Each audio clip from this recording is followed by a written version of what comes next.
He got the overs. He got the unders. He's Mr. Point Spread. He's Melly Moneyline. Who is he? He's Pelle Rothstein. That's who he is. And he got his family with him. 502 B-Boy. He got cash. He got Rob Sosa. Let's go. It's the Pelle Rothstein Show.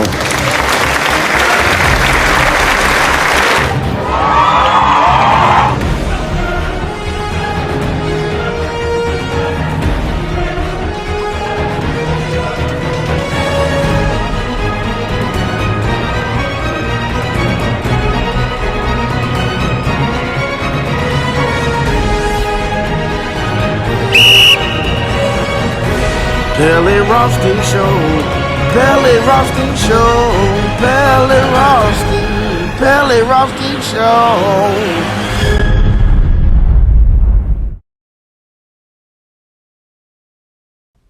Now let's get this motherfucking bread.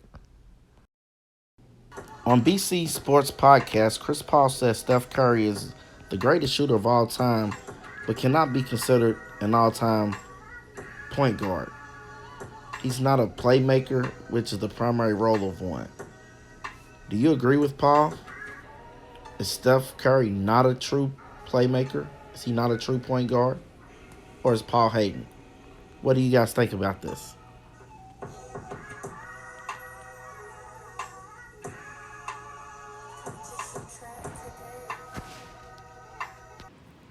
Be rolling.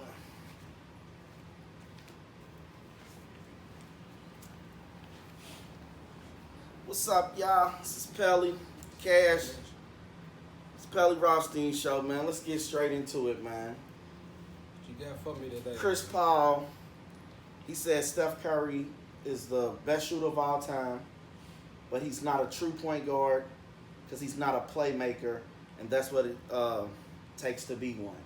What do you think about that? Is Chris Paul kind of hating, or do you agree with him?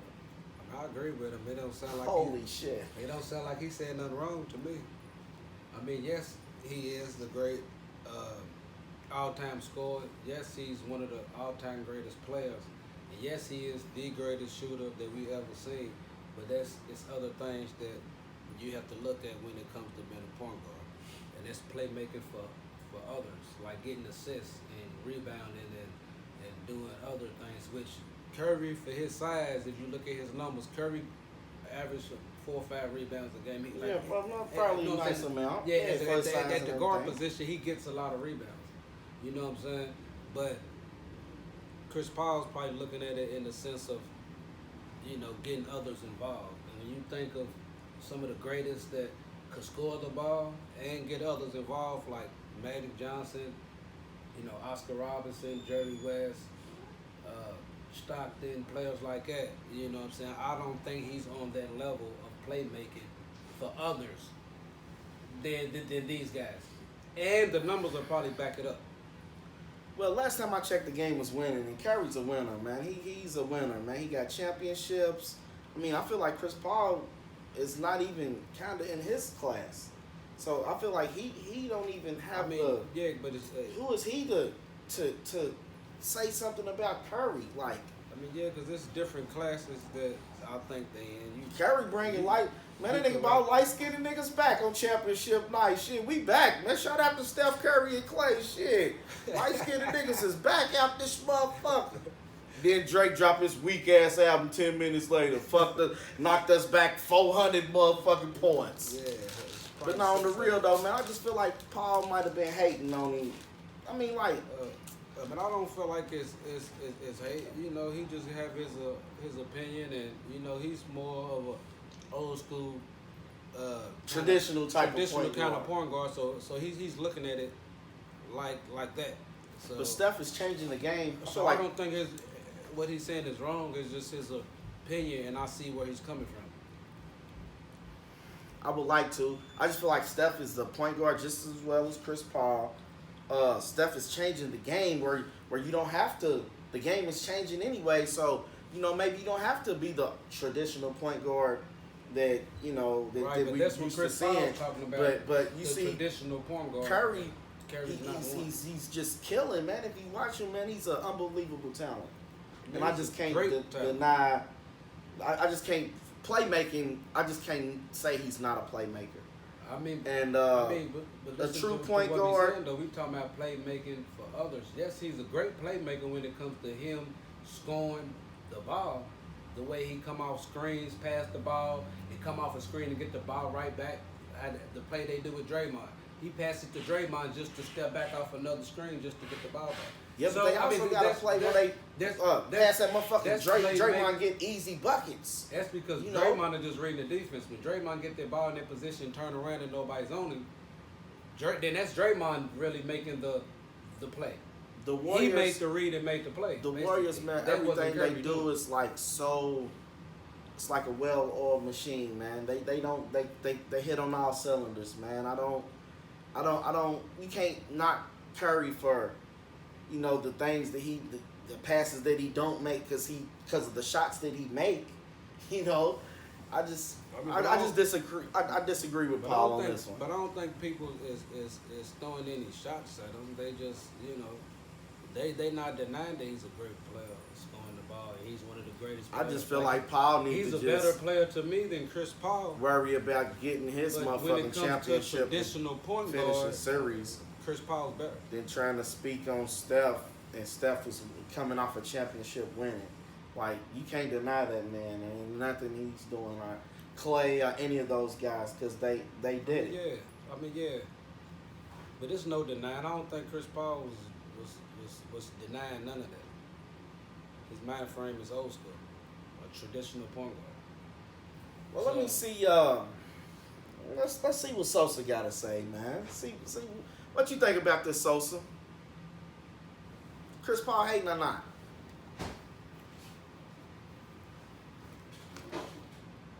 That's how I feel. You ain't got no chip, player. What you say, Chris Paul hating? Yes, Chris Paul is hating. He don't have a championship. You know what I mean? Like, you ain't nothing without a pick, my G. You know what I'm saying? Like, for real. This man got 4 championships. He averaged 6.5 assists a game. You know, and he's not a top. Why he ain't a top point guard? Because he can shoot good? You know what I'm saying? Like, really. It's not his fault, huh? It's not his fault. He can shoot from anywhere. From the parking lot, from your mama's house, wherever. Hey. You know what I'm saying? It don't matter. He can shoot it and turn around. So Chris Paul is jealous? I think he's on the hate. I think he's on the hate. Chris Paul was on the hate with that Yes, ass comment. I think he's on the hate, man. Cash, what's up, bro? I ain't even gonna speak on that right now. You ain't gonna speak on it right now? I ain't even You done been on 40 teams. You know what I'm saying? You done been on 40 teams. You feel me? You keep on messing up your hammy. You know what I'm saying? You know what I'm saying? He ain't even better than Rondo. Man, come on, bro. Hey, Come on, bro. as a matter of fact, Steph I Curry ain't gonna even talk about it, bro. He Steph ain't never Curry- without no pick. Steph Curry probably got more commercials than Chris Paul at this point. You know what I'm saying? He probably got more TV commercials now. You never know. All them Subway He's doing commercials this he now. got, you know what I mean? He's doing this now, Chris. Bro. He's just a different type of point guard, bro. It's a different style of point guard. You know what I'm Yeah, saying? yeah. It's a new day now. So, You feel me? so is Ja Morant a point guard? He's Right, listed right. as a point guard, but he's a 2 guard. He plays like a 2 guard. He plays like a 2. My What opinion does on that Curry mean, is plays like a 2 guard? What What? does that mean? He is a point guard because the score, the main new scorer point on the- guards are big on the now. team. You know what I mean? They're big, they're athletic, they can boom. You know what I'm saying? They doing all of that. You know what I'm saying? That's what the new point guard is. They ain't little no more and just passing the ball. You know what I'm saying? And so They gotta to score say sometimes. Steph Sometimes the point guard is not gotta a score. all-time great point guard. He's hating. With all the conference realignment going on, I'm confused. Big T, I'm gonna need your help. Explain this to me and the people. Help us get a better understanding of what's going on, please. And listen up, cause he don't talk loud for nobody. Hey,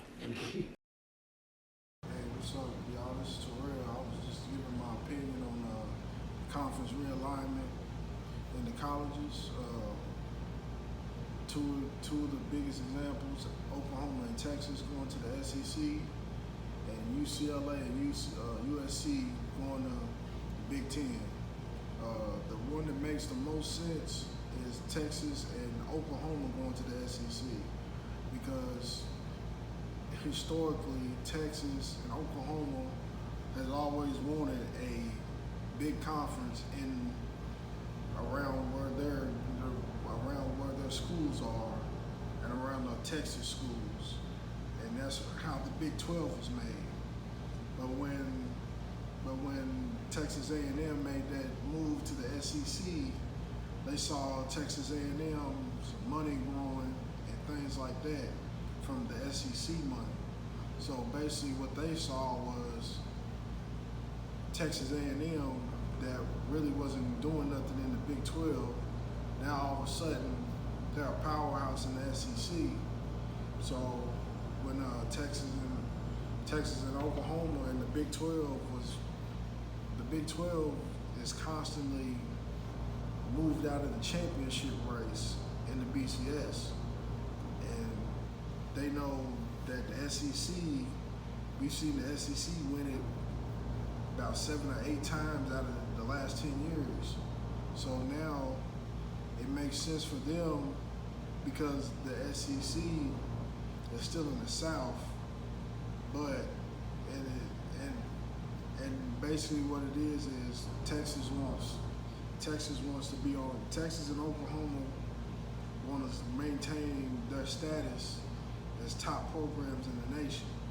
So why not go to the SEC where the competition is tougher? It makes sense geographically because they're already in the South, and it keeps the best Texas kids in the state instead of going to Alabama, Georgia, all the SEC schools. So you keep that pipeline of Texas in. You keep that pipeline of Texas prospects in that region, in Austin and in Oklahoma. So, you know, that makes sense because remember, Texas A&M has the #1 recruiting class coming in this year. They beat Alabama in recruiting. That's why you see Nick Saban bashing NIL deals. So because he got beat in the recruiting rankings, just like when Cal went on that rant about when Zion, Cam Reddish, and R.J. Barrett all committed to Duke. Remember, he went on a rant because they didn't pick Kentucky. So that's basically the same thing that Nick Saban's doing. Nick Saban did, and then that's what got Jimbo Fisher mad. So that was the context out of that.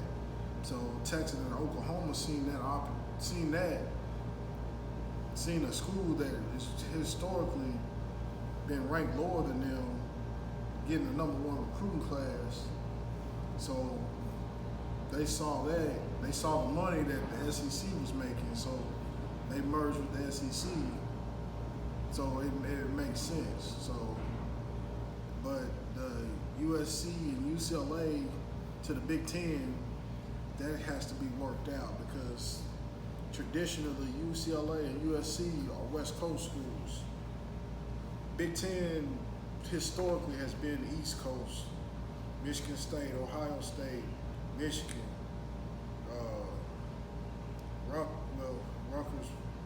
Rutgers when before they were big they were an East Coast school. All of the teams in the Big Ten are East Coast schools, and now you have probably 2 of the biggest programs out west coming to the Big Ten. So now they see the Big Ten and the SEC are making a lot of money because that's another thing that influenced those moves was the TV ratings because you got the SEC on CBS. They always on prime time. Think about Alabama, LSU, Alabama, Georgia, Alabama. You know, anything Any big game that was in the SEC was on the CBS. It was prime time. It was 8 o'clock. Same thing with the Big Ten. They on prime time. They on ESPN. They on ABC. They on the big networks at the right time.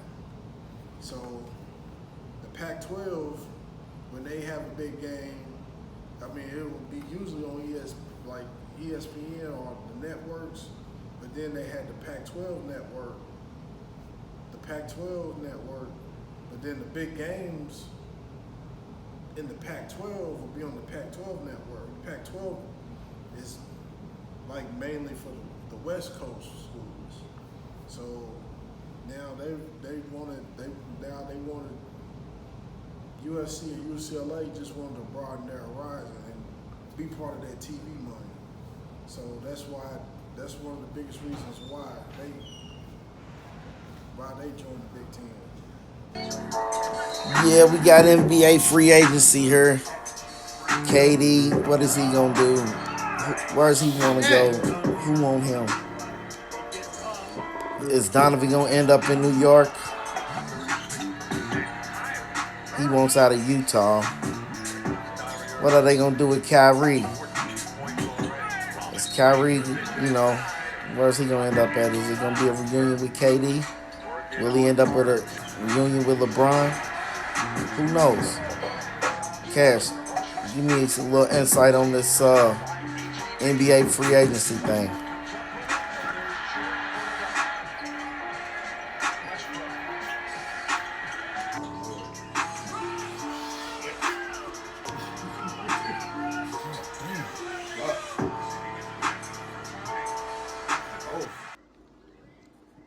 What's up, everybody? The Pelle RothsteinShow. This is Cass. This segment right here, we're going to talk a little bit about free agency and just hot topics that's going on in free agency. But before I get started, I just want to address the people for some comments that I made a few weeks ago on the show when I was defending Jason Tatum, saying that he was like Kobe and he was a superstar. I just want to let y'all guys know now, I apologize for that comment. I guess I was caught up in the moment, but you can't be a superstar in this league if you don't perform in the fourth quarter of finals. And Jason Tatum did not do that, so he's on the verge of being a superstar with superstar flashes, but I'm telling you guys, he's not it. He's not a superstar yet. So get that out the way. And I want to give a special shout out to Burnos by the Bridge on 2nd and Main Street. Whenever you get a chance, go down there and get some of that pizza, some of the best pizza in the city, and tell them that the Pelle RothsteinShow sent you. Okay, so now let's get into this free agency. Hot topic is KD, Kyrie. Everybody wants to know what's going on with them. And, people want to know what I think about the KD situation. I feel like if he leaves Brooklyn, he already said that he wouldn't mind playing for Miami or Phoenix. Phoenix would be perfect for him because it'll be easy for him to play his game. Him and Devin Booker game, it just be easier because Chris Paul make it easier for him.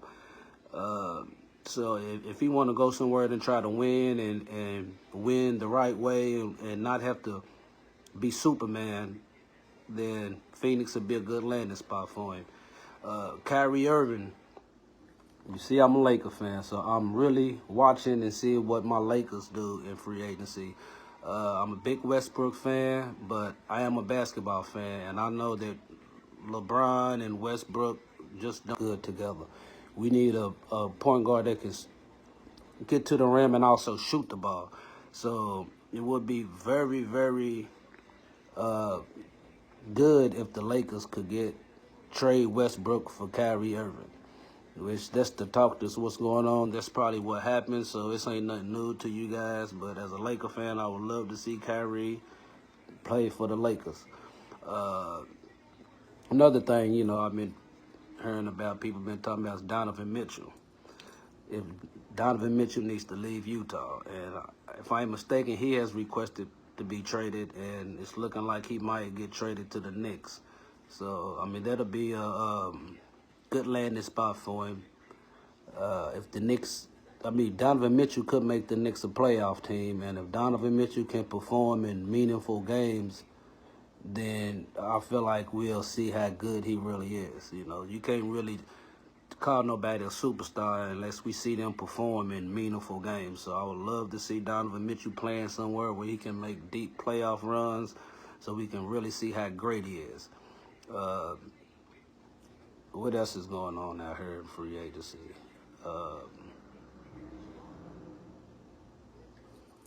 Well, we talked about Donovan, Kyrie, KD, Westbrook.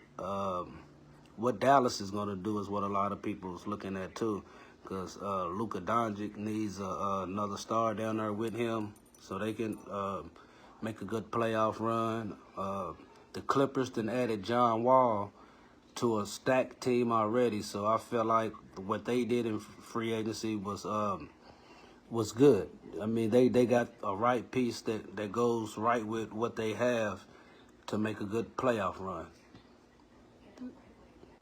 And that's all right now that I want to touch on right now as far as free agency. I'll get back with you guys in a couple of days when more hot topics and hot stories pop up that we can talk about on the show.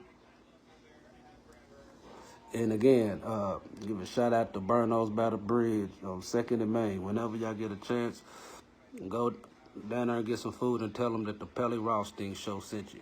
I'm out. Hey, you guys, we have a pivotal fight in the lightweight division coming up at 135. Ryan Garcia versus Javier Fortuna. 12 rounds, July 16th, 2022 at Crypto.com Arena in Los Angeles, California. Please, you guys, check that fight out. We have a special guest to talk boxing, so y'all just stay tuned.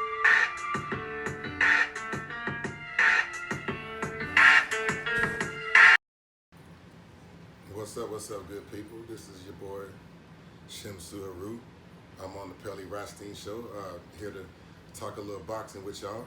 Of course, if y'all follow boxing at all, you know there's a very important pivotal fight in the lightweight division coming up. I believe it's next weekend. Ryan Garcia versus Javier Fortuna. And you know this fight is very important to the lightweight division because Ryan Garcia does not have a belt right now.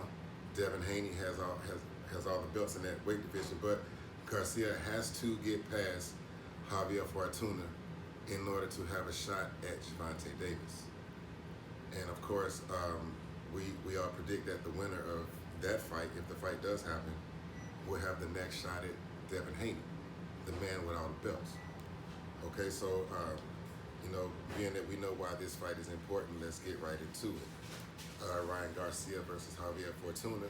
There's style differences here.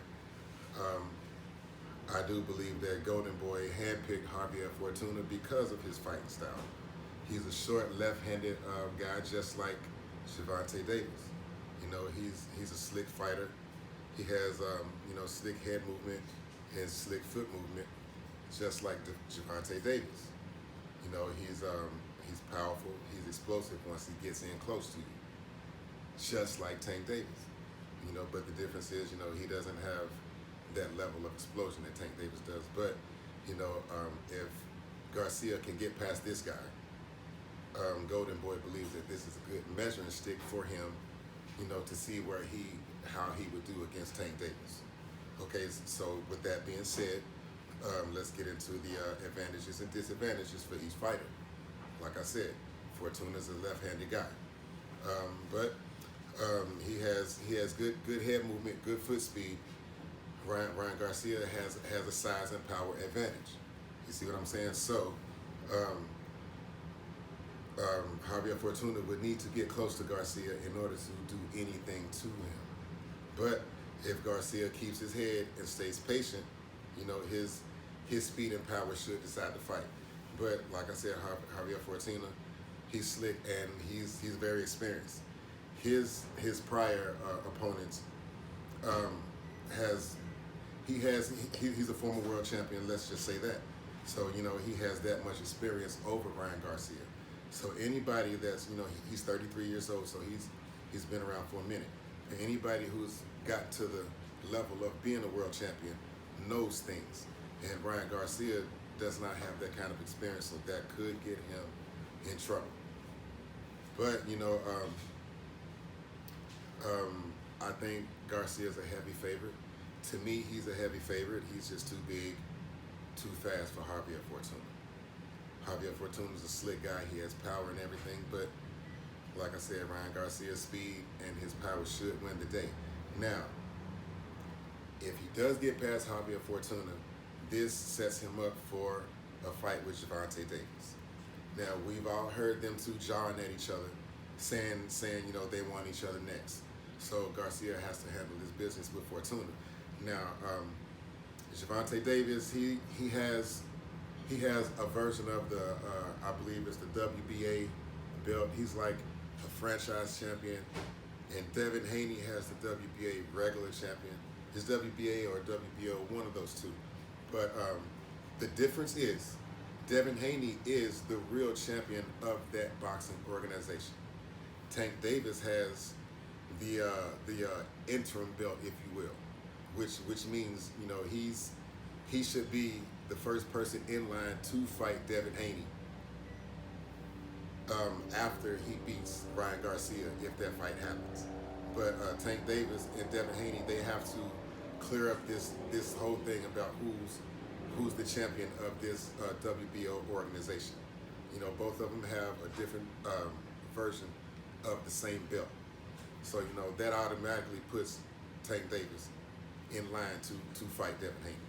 So, that all that stuff mixed in with still have Vasily Lomachenko. Don't forget about him. He's off fighting the war in Ukraine right now. He's in this weight division. And when he gets back from fighting the Russians, he's gonna come for all these belts.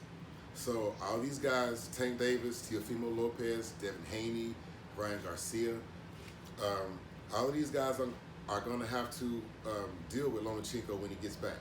This weight division is way too hot right now. So many killers in this weight division. The water's full of sharks. So, everybody has a favorite in this weight division.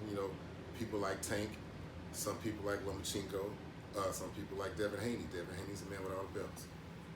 But Ryan Garcia, my man, you need to handle business. You need to go ahead and beat Javier Fortuna like we think you will. And you and Gervonta Davis can go ahead and square it up like y'all talking like y'all want to. There's going to be nothing to stop this fight from happening if Ryan Garcia gets past Javier Fortuna. So there we go. I look forward to that fight. I'm going to be right there watching it front and center, and we just going to see what happens. Thanks for tuning in, guys. Before I go, I want to give a shout out to John Work and the lovely Zanetta out of Montana, Brandon Scroggins and the crew out of Lexington, the ladies from Lapeer, Michigan, Cassie and Leah. I remember what y'all did for me, the hookup. That was pretty nice, and it was pretty good too. Brandon from Alabama, the owner of Bumpy's Mobile Detailing. If you ever in Alabama and down in Birmingham and need that great detailing, holler at him, man. He'll pull up on you and get you all the way together. Also, the twins from the Lady Huffman Vikings, the Huffman Lady Vikings, excuse me. The twins, I came down there to get an interview for you, from you, but I missed you, so hopefully I'll get you next time. Shout out to our special boxing guest, our boxing analyst, Shamsu Haru, and also the football expert, Big T. I appreciate you, Big T, and all of you guys. Just appreciate you all for tuning in. Y'all have a good day. Pelle RothsteinShow.